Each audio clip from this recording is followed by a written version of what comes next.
Michelle Dickinson and mental health. She has a great story. She's an author, she's a speaker, she did a great TED Talk. I encourage you to take a look at that. She had a very trying childhood with a bipolar mother and devoted her life to mental health with teenagers.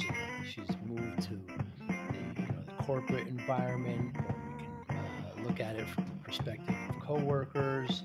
The term invisible disabilities, I never heard of it before talking with Michelle, but it's something we need to talk about more as a society. We need to know more about mental health. And we see a lot of stars, a lot of athletes, a lot of celebrities now kind of emerging and saying they have mental issues. It's a great discussion with Michelle Dickinson about mental illness and what we could do. She does share her top 5 ways to cultivate a great environment of compassion around mental illness as well. The first one is having a clear vision statement. We talk more about that. It's a great conversation. Michelle Dickinson, I hope you enjoy it. Thanks for listening. Hi, I'm Joey Pinz. People ask me, how did I lose 130 pounds? The quick answer is always discipline. I started my business, wasn't paying attention to my health, was eating too much, drinking too much sweets. My daughter was born. Next thing I know, I'm pre-diabetic. I have hypertension. I knew something had to change. Discipline. I, like many of you, have faced many challenges in your career, in your family, in your life, in your faith. How did you attack them? How did you approach them? How did you solve them, hopefully? It all had to have some degree of discipline. I'm also asked, how did you found and start a tech business and it lasted over 25 years? Discipline. I was committed to it, enjoyed technology, didn't enjoy some aspects of it, but knew it was necessary. Discipline.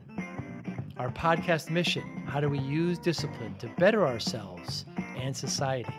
Join me, please, as I talk to interesting people and discuss how they use discipline in their family and their passion and their careers and how it helped them. Our podcast vision, growth through learning from others. Joey Pinz Discipline Conversations. It'll be light and serious. Join us, please. Thank you for consideration. All kinds of different personalities and moods. So, yeah, it was definitely something that shaped me. It taught me compassion, it taught me resilience, but it also had me very angry about my childhood for many years until I did the work and I healed. So, Yeah, sorry, I started recording a little late, but yeah, that was talking about your mother when you were how you were introduced into the bipolar world. It's just, uh, I don't have a firsthand reference of it, but friends that I know that do, they always talk about how difficult it was, and my goodness. And so you dedicated. I mean, I don't want to take your thunder here. You dedicated you dedicated so much of the last 20 years or so to the youth, to trying to help awareness in mental illness. yeah, it's sort of been part of my healing journey, like um I I thought just because I came out okay that like I arrived in society as a contributing human being that I was okay. But I think that was when the healing actually began for me and I started to unpack all those emotions that we have in circumstances where we're not given a choice, what our parents how our parents were, how our parents raise us. So, yeah, I mean, that experience shaped me. It shaped me in a lot of ways, negative and positive. But it all happened, I was working in the pharmaceutical industry and somebody nominated me to tell my story Hmm. because over lunch I had happened to tell the story about my childhood and then I get nominated and I'm sort of thrust onto the big red dot to tell the story. And I tell the story and like people just start coming out of nowhere wanting to talk to me because there's like this permission and relatedness that shows up when we tell our stories. And that's exactly what happened. And I was like, well, wow, if a 10-minute TED talk could cause more open conversations and have people feel less alone, then what could I do if I wrote a book? So that's when I went and wrote the book. And that sort of catapulted me in an entirely different direction. But it also was incredibly cathartic to really get the words on paper and start to heal from everything I had been through. That's amazing. And at the end of the TED Talk, you actually you forgive your mother, which was very touching and very moving because without that, it wouldn't have shaped the way you've decided to lead your life. It's a very interesting thing that you say, because if I would have written my book even like 2 years before, it would have been a very ugly story. Hmm. But forgiveness can come only when you can step out of your own experience and step into what life might be like for the other person. And so I was very curious about myself and put myself through a lot of self discovery work, and Landmark was one of them. And I was in the Landmark forum actually, and I realized that my mom, I had always focused on being at the effects of her abuse, because that's what we do. We focus on, well, she did this, therefore I felt that, or I felt that, or I felt this. And I was able in that program to step outside of my own experience Hmm. and try to imagine what life was like for her as a mother trying to raise a daughter and navigate all of these demons in her head, all of this mental illness. And I found compassion for that, which is something I could never do when I was so focused on, she did this to me, she did that to me, she compromised this in my life, she destroyed that. And so, but that had to come in time. And I carried for many years a lot of anger and resentment and frustration toward her. Um, so yeah, but I had to do the work. I had to really get that healing going before I could sit down and write my story. Incredible. You mentioned in one of your classes that you took, the professor said, "Hey, whoever's 19 to 22, stand up." And Yeah. hey, these were your parents. This is what your parents were when they had you. I mean, that's incredible. Yeah. How It's like, insightful. yeah, like we don't come with owner's manuals, right? Right. Like parents do the best they can. And I think, when people say, "Oh, well, you should see my childhood. Mine 10 times worse than Hmm. yours. And I Hmm. had a parent that did this and I had a parent that did that." And it's like we're trying to compare battle wounds. And it you got to stop and remember that your parents are the product of their parents, and their parents are the product of their parents, and they don't know what they're doing. They're doing the best they can. They're not intentionally deliberately setting out to mess you up, but unfortunately oftentimes that happens. Right. Right. Yeah, because their parents were treated very differently. I mean, my father's an Italian immigrant. I'm sure you've got a lot of Italians there in New Jersey. And, growing up in Italy, he got his first pair of real shoes when he was 12 years old. So it's, I can't relate to that. And No. I think I'm a little older than you, but it's very, very hard. And your commitment to the statistics that you have on your various social medias, that one of them was, yeah, 20% of the youth, um, 13, was it 13 to 28 they're living with mental health condition in their house Yeah. in silence. Yes. Yes. It's and you factor in the pandemic now, and it's got to be so much Right. worse. I mean, because Right. if you look at the data now, they're saying 42% of the global workforce has experienced a decline in their mental health since Wow. the pandemic. 42%, right? So that's the kids, it's a whole other story. These kids are being, having to navigate this in masks and out of school and isolation. We are human beings that need connection. Yeah, it's amazing, yet we don't talk about it, right? Like we don't talk about it. We are far more comfortable bringing a casserole to someone who's gotten a diagnosis for cancer than we are addressing someone who's just trying to navigate the challenges of life. Yeah, there is no health without mental health. Right.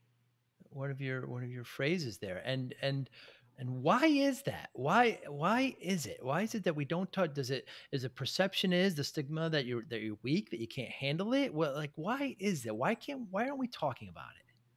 Yeah, I think it's a lot of things. I think it's generations, societal norms. I think there's a lot of fear and embarrassment around mental health still. People feel immediately like they're going to be judged. They're going to be, um, they're afraid of the kind of treatment they're going to be given. They're afraid of, looking at men. Men are groomed to not show their emotions or show any weakness, and they're the ones that are struggling equally as much. So I don't know. It's also the picture social media and the news. Uh-oh. Uh-oh.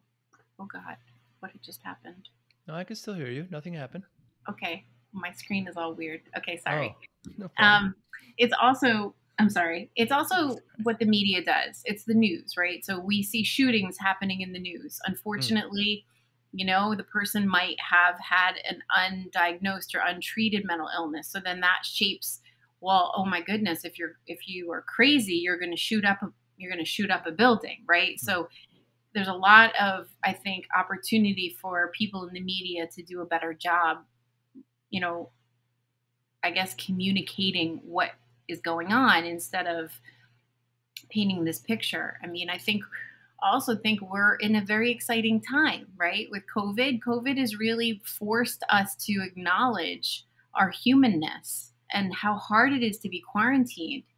And in the Olympics, we have amazing athletes who are opening up and saying, you know what, anxiety or depression or all of this pressure is too much. I need a break. So that gives us permission to say, huh, if Hmm. they can open up and say that, then why can't I? Incredible. And I think in order to talk about mental health, we also have to talk about pharmacology, pharmaceuticals, right? Because Mhm. they play a role there. And does it help? Does it hurt? What's your experience there?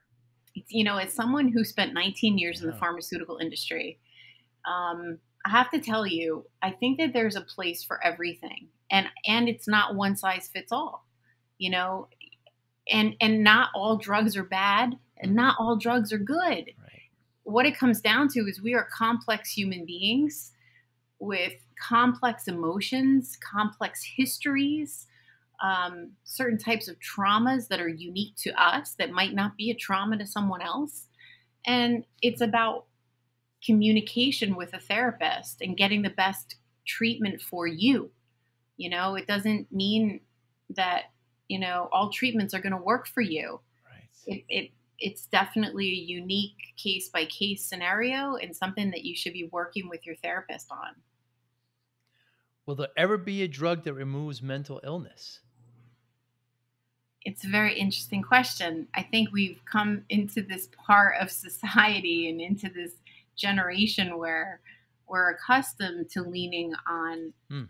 on things like drugs, to relieve us. But in reality, life is always going to come at us.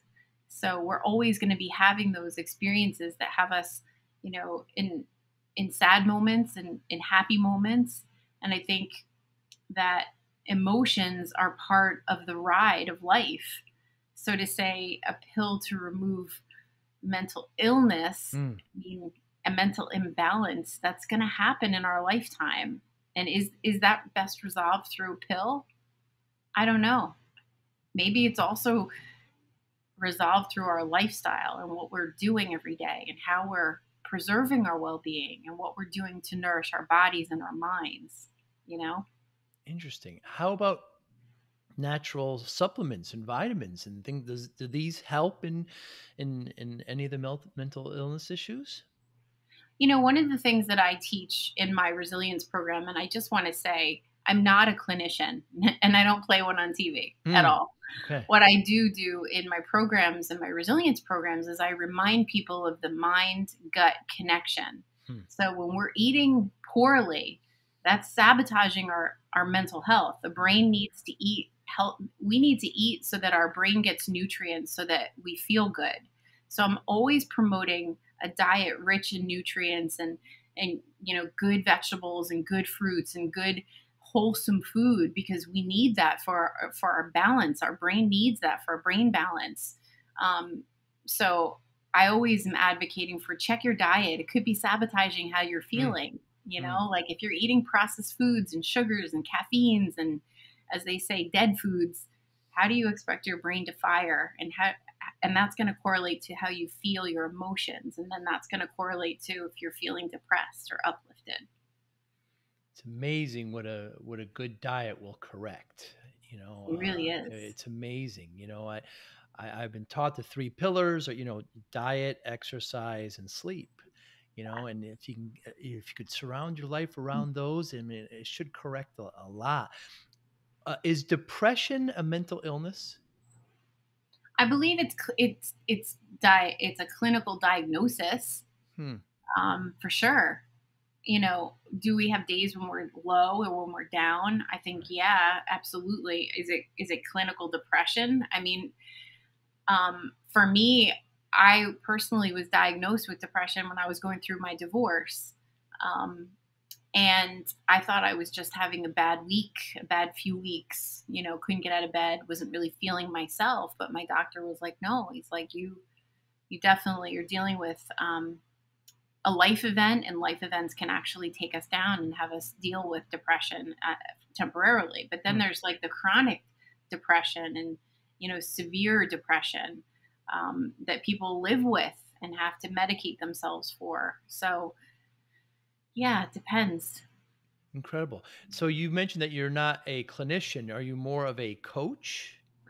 I'm a well-being strategist. So what I do is I work with organizations to recenter their employees, Hmm. to preserve their well-being, to remind them of all the things we do have control over. Because if you listen to the news, it's very easy to become resigned about what's going on in the world. It's very easy to become resigned about what control you have. You think you have to go to the doctor, you have to get a prescription.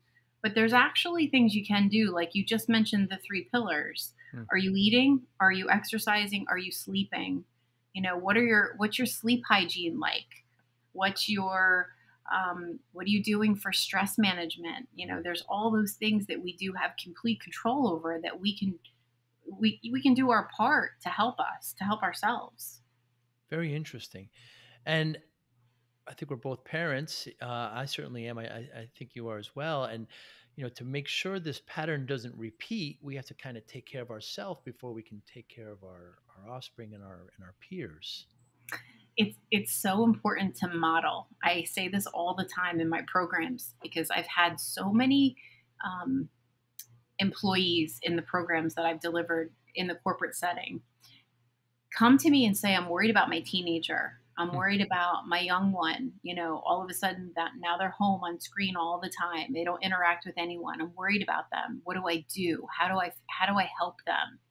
The best way you can help them is by owning your mental and physical health, and Hmm. demonstrating to them, role modeling to them. I'm going to talk about how I'm feeling. I'm going to go for a walk because I don't feel good. I'm going to, you know, uh, do something that I love, do my hobby because I'm not feeling 100% and I know that's going to make me feel better. So it's role modeling. Kids watch what we do more than listen to what we say. And if we have a healthy relationship and we're modeling good mental health hygiene, they're going to learn that that's how we do it. Incredible. Another statistic you had, Michelle, was that the CDC has announced that the number three cause of teenage death is suicide. Yes. And that's an old statistic, actually. Um, I know that suicide has gone up throughout the pandemic with teens. Um, and I think it's like it used to be 1 in 3 Americans are dealing with depression or anxiety. No, 1 in 5. It used to be 1 in 5. Now it's 1 in 3 are dealing with depression or anxiety. Hmm. So you can imagine what it's like for children, um, and suicide. And so, but the problem is, in my opinion, is that if parents are not comfortable talking about mental health, if parents are not comfortable talking about going to a doctor, if parents aren't comfortable talking about depression or feeling sad or their emotions, how do they expect their child to come to them when they're not doing so well? They're going to conceal it just like the parent conceals it because there's shame or embarrassment. They're going to model that, they're going to follow that. So the best thing we can do is have an open narrative when we're not doing well. Like I need time for me, and help them see that that's okay instead of stifling it and keeping it within themselves or managing it through other unhealthy vices. Wow. You mentioned also, I saw there was an actual app that a lot of teenagers can actually go to that helps with mental illness. It's kind of a anonymous peer app. There's a lot of peer apps out there for kids to engage in. There's so many of them. I can't remember which one you're referring to. It's Um, 18%. 18% is a great one. That's actually for adults, but there's Oh, another one. There's another one for kids. It could be 7 cups, and then I have another friend who has an app that she's developing. She's a clinician, and I can't remember the name of it, but that's another one that is coming out, and it's geared to keep kids connected, talking about how they're doing. hmm. With a mental health theme? No, actually, it's just connecting them in a safe space that isn't like a public forum like an Instagram. It's like I a see. private community where it's safe. It's monitored and it's safe for them to just be them. Interesting. So it seems now you've kind of made the shift to the workplace, to adults where, we have to work with people. And, I've certainly had clients and coworkers and employees that were bipolar. I was never officially given the diagnosis, but you could tell. And why that shift? It's something. When I was working at my Fortune 50 company, that was when I was diagnosed with depression, Hmm. and I don't feel like I was supported very well. And I Hmm. said to myself, how many other people out there are just trying to put their game face on and go to work and leave what they're dealing with at home when in reality we bring our full selves to work. So isn't there an opportunity to elevate compassion and understanding and have people be able to request accommodations like you would if you broke your leg and you were in a wheelchair and you needed accommodations? Like, why don't we have more cultures of empathy and compassion for people with invisible disabilities? Hmm. So that was why I set out to do something about it, because I thought, if I could tell my story, create more relatedness similar to my TED talk, then more people would feel comfortable being themselves. And then I could work with organizations to do things to move the needle around their level of empathy and compassion in their culture. Hmm. Um, so that's what I set out to do. The pandemic came, and then I was quickly asked to help employees with resiliency and navigating, loneliness, being quarantined, and navigate COVID fatigue after it's going on for 10 plus months. Wow. Like, how do we deal with that? So that's how I've been helping my clients. Now I'm focusing more on helping people leaders engage in a safe conversation with their direct report if they Hmm. sense something is off. The biggest challenge we have is people leaders are so afraid that they're going to say the wrong thing, they're going to make the wrong step, they're going to violate privacy. They're so afraid, so they don't do anything, and that person could be struggling. So I'm really out to help leaders be more empowered around having those conversations, but not being too invasive. Just being genuinely curious and listening and demonstrating compassion and modeling good mental health hygiene. It's so important for a leader to model what that looks like if they want their team to take care of themselves. So there's a lot of opportunity, especially now we're going into God knows what with this pandemic. We Yeah. need we need more people to feel empowered and preserve their well-being. You actually kind of cite out 5 steps for the culture and compassion. The first one is Mhm. having a clear vision and Yep. commitment. Yep, exactly. So there's a couple of things that I learned when I was in my Fortune 50 company, and one of the things was you have to have a remit at the top level of the organization that we're going to be a truly inclusive organization Hmm. of people of all abilities. And that includes invisible disabilities, which oftentimes includes mental illness, autism, um, all of those challenges that we can't see. So you have to have a remit. You have to also, you know, have policies that support that remit, policies that back that, I'm you sorry, know, using the term remit. like a that support the The policy. declaration. I Like see. if so, we declare we are an inclusive organization. So we now have policies that back that, I things that see. we can fall back and say, well, that's how we're going to execute that. Even I have my own mental health series, and I interviewed a CEO, Daryl Toll, who talked about the power of going first, having a leader in your organization openly talk about their life and their challenge. Like that can set a powerful tone in Hmm. the organization that it's okay to not be okay. So there's that. There's a bunch of other ideas that I learned throughout my experience that can really help shift a culture. Yeah, robust and easy accessible mental health support. Just being able to get Basic, support. right? Basic. Like no one wants to pick up the phone after weeks of trepidation to be told we can't see you for 3 months. Mm, Access is very important.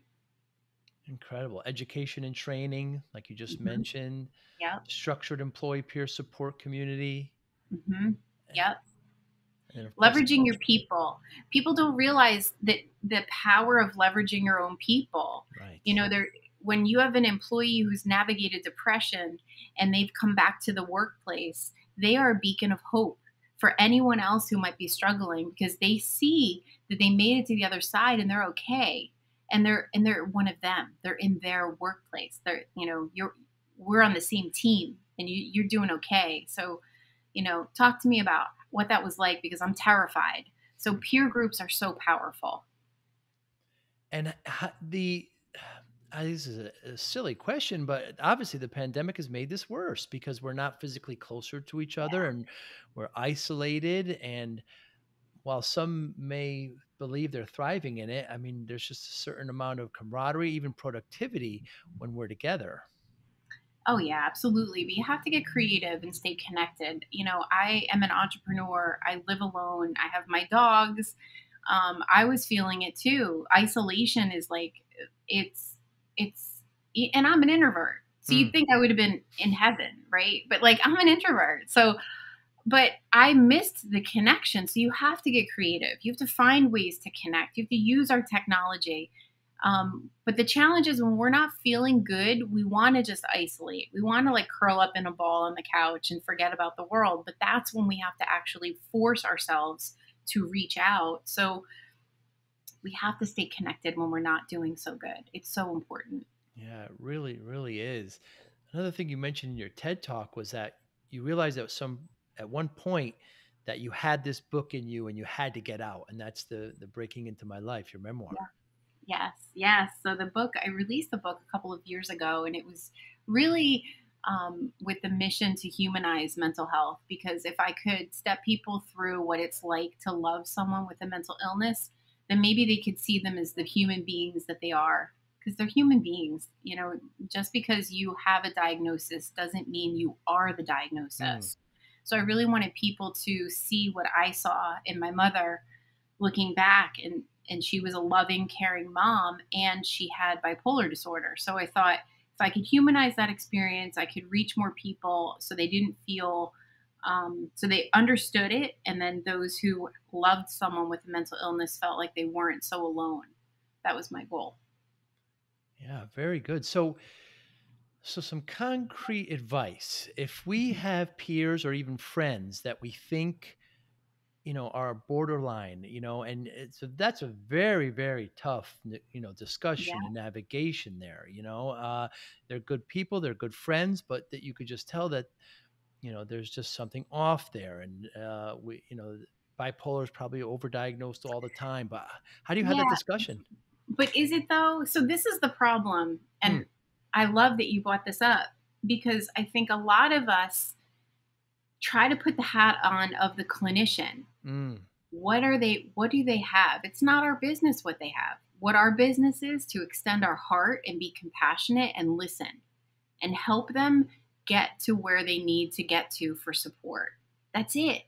That's it. You don't have to fix it. You don't have to diagnose it. You just have to be there and listen and be the one friend who is courageous enough to step up and say, "How are you doing?" Unlike the other people who are looking away because they're terrified Hmm. that they have to fix it, or they're assuming someone else is going to help them.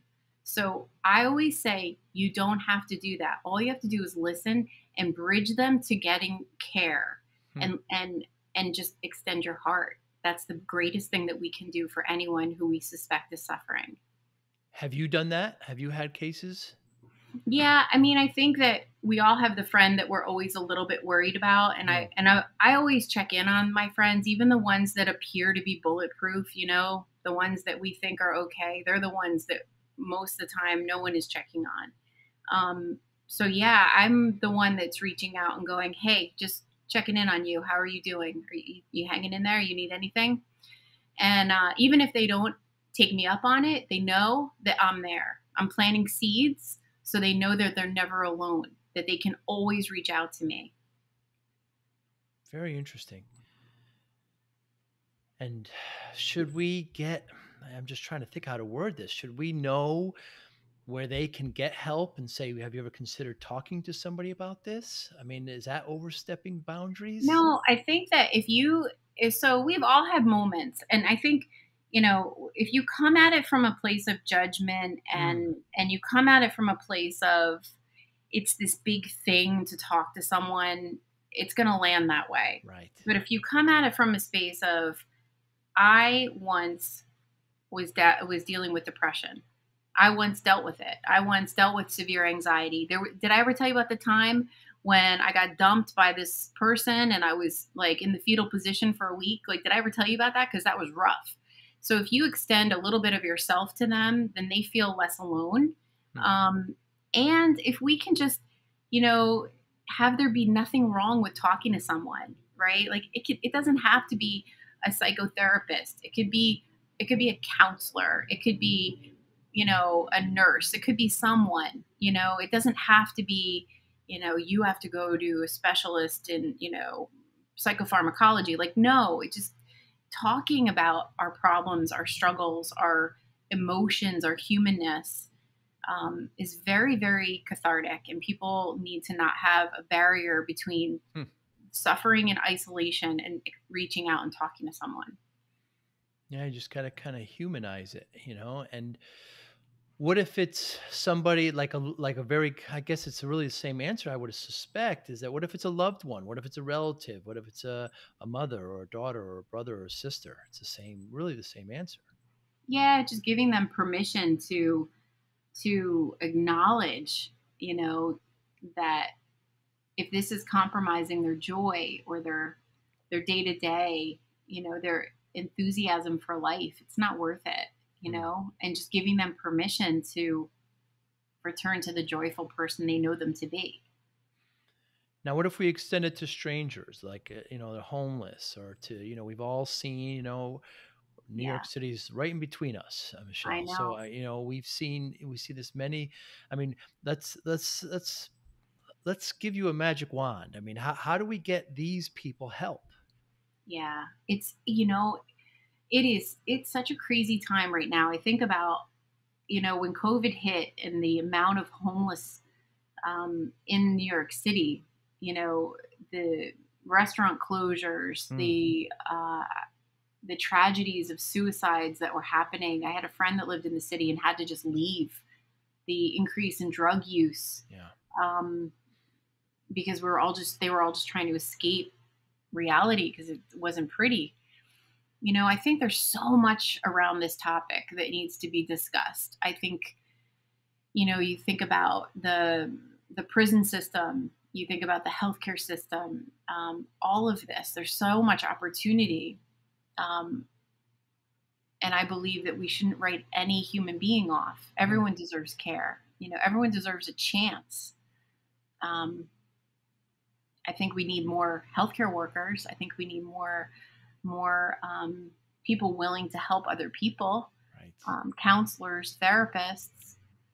In reality, because a lot of these people who are homeless struggle with mental illnesses, and they are forgotten about, and that's it's not. We're better than that to forget about them. You know? It's such a serious issue. I spent some time on the West Coast as well, and Yes. my Oh daughter's in God. Los Angeles, and I was just in Seattle, and yeah, it's just there's tents everywhere, and how much is mental illness there? I don't know. Nobody really has the answer, but I'm going to suspect it's pretty high. Yeah.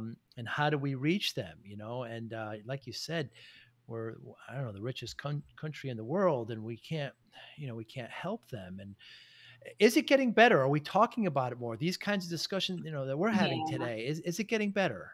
Your TED You Talks, know. your books, people like Yeah. you. I every day I run into someone else who's just as passionate about this as I am. Mm, And every day we see in the news some other celebrity or some other yeah. athlete that is opening up and talking about it. I have hope. I definitely have hope, Joe. I think with more and more people talking about it, and gosh, this whole COVID experience has really um, more and more people are talking about it. I think that is the only silver lining to COVID, is that people are really present to their emotional well-being, and that is a gift, because if more people are affected, then we have more of the ability to create sustainable change. Hmm. Um, so I think we're on the brink of something powerful with more people talking about it, um, and we have generations behind us, the younger generations. They talk about their emotions. Yeah, they They do. talk about it more than we do. My Like, daughters do. Yeah. Yeah. yeah, like Gen Z. Um, they have no problem talking about it. They have no problem in the workplace demanding better care. They have no problem talking about, well, I need, for my mental health, I need to do this. It's like, it's great. It's forcing the needle to move, which is wonderful. Yeah, to address these invisible disabilities. And you mentioned athletes. We have just the Olympics where Simone Biles, the greatest Yes. gymnast of all time, backed out of events. I mean, I think Yes. 10 years ago, this would have, there would have been an outroar. This is unacceptable. We had the tennis player Osaka there who says, "I'm not going to Yeah. go to press conferences. There's too much, you know, I have to Right. deal with some things." And I think it's a step in the right direction. We hear even rappers say, "I have mental illness issues." I mean, this is all we would have never heard about this years Yeah. ago. Yeah, it gives us permission. I think about. I mean, those women are courageous. You get Mm, all the way to the Olympics and mm. you own it and you talk about it. It's like they are amazing crusaders to do that, to open and to do that. I think about the Philadelphia Eagle, who so many men are watching football, and we have a crisis with men and suicide. Like, to see a Philadelphia Eagle say, "Anxiety pulled me off the field." What is that? That is such a ripple that he created amongst men to just acknowledge. And so for the men out there, and for the women who care for men out there, there's a great website called mantherapy.org. Hmm. It is a great resource for men. It's a silly, silly website, but it gets men thinking about their mental health, and it gets women able to support their men. Humor is a good introduction for men to get involved in things. Yeah, And you're right.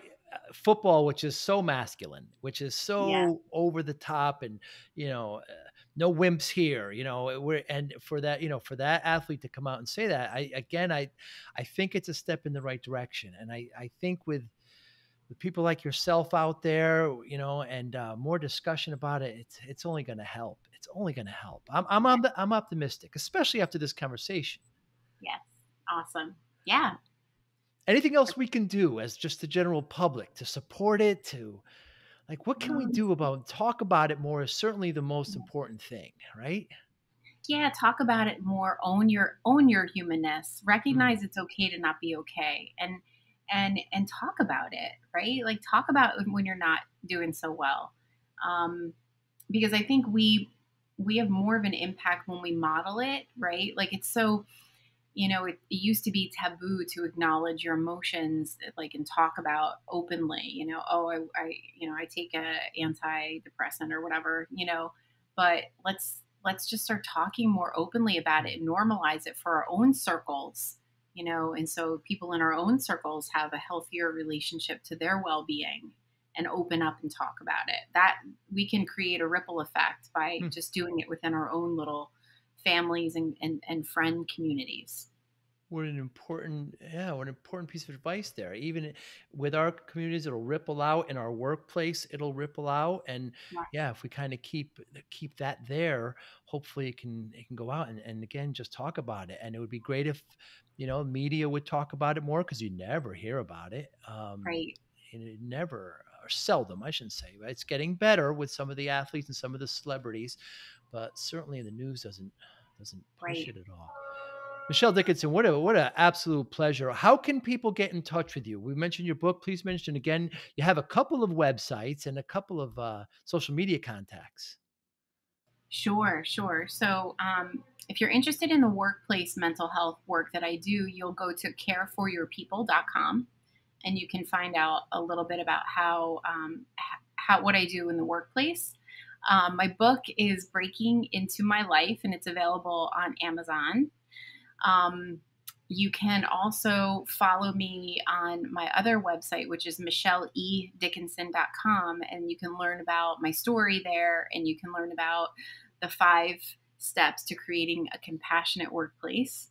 And from there, you can link to all of my social media, my Instagram, my Facebook, my LinkedIn, my Twitter, and I'm happy to engage with anyone who wants to chat. I love hearing from people. Michelle, thank you so much for your time. You've got a great story. I love what you're doing and keep up the great work. And if I can help at all, please don't hesitate to reach out. Thank you, Joe. Thanks for having me today. Be well. Bye now. Thanks. Bye bye.